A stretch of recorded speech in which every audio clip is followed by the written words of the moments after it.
চাপা, একটু হাত চালিয়ে কর। বেগুনটা তাড়াতাড়ি দে। তোর মেজ দাওয়া ডালের সঙ্গে বেগুন ভাজা না পেলে মুখে ভাতই তুলতে চায় না। আজ তুই এসেছিস দেরি করে, জানিস তো সকালে সবাই স্কুলে যাবে, অফিসে যাবে। ডালটাও তো এখনো সাদলাসনি। আর একটা গ্যাস জ্বালা। আজ দীপা আবার বলেছে কুরকুরে আলু ভাজা চাই।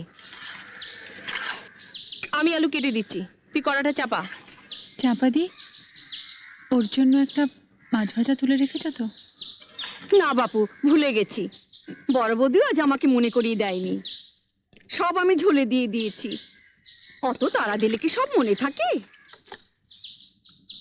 আর কটা দিন অপেক্ষা করো, পুজো আসছে। মা দুর্গার কাছ থেকে 8টা হাত আমি ধার চেয়ে নেব। উফ, তোমাদের বাড়িতে 10 হাত না হলে কাজ করা আমার সম্ভব হচ্ছে নি। সরো। ফাজলামো করিস না চাপা, তাহলে তো রাবণের কাছ থেকে তোকে 9টা মাথাও ধার নিতে হয়। 10টা মাথা না হলে সকলের সব কথা মনে রাখবি কি করে? যা বলেছিস, এই বাড়িতে সবার আলাদা আলাদা অর্ডার, এক একজনের এক এক রকম জিভ। জীব নয় দিদি, বলো নোলা। তোমরাও তো এবারের মধ্যেই পড়ো বৌমা। রোজ ডাল চচ্চড়ি দিয়ে তোমরাই কি ভাত খাও? ঝোল ঝাল ঝাল দিয়ে ছাড়া তো তোমাদের মুখেও ভাত ওঠে না।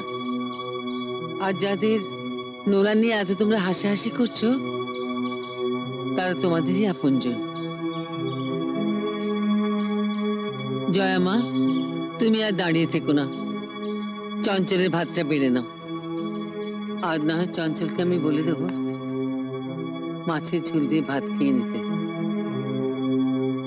যাও। রান্নাঘরে সবাই মিলে ঢুকলে ধাক্কাধাক্কি হবে, তাই দাদাদের খাবারটা বাড়া হয়ে যাক, তারপর না হয় ওর খাবারটা বেড়ে নেবো মা। কিন্তু আপিস তো সব একসঙ্গেই যাবে বৌমা। আপনার ছোট বউয়ের জন্য একটা আলাদা রান্নাঘর করে দিন মা, আমাদের সঙ্গে ধাক্কা ধাক্কি তোর কষ্ট হয়। আমি সে কথা বলিনি মেজদি। না তা বলনি, কিন্তু এর চাইতে বড় রান্নাঘর তো রাজা মহারাজাদের বাড়িতে হয় ভাই। ও কথা বলিসনি মেজো, ওর বাপের বাড়ির রান্নাঘর হয়তো সেই রকমই। আমাকে সবসময় বাপের বাড়ির কথা বলে খোঁটা দাও কেন দিদি? গরিব ঘরের মেয়ে বলে? তাতে কি, বিয়ের পর মেয়েদের পরিচয় তো আর বাপের বাড়ি দিয়ে হয় না, শ্বশুর বাড়ি দিয়েই হয়।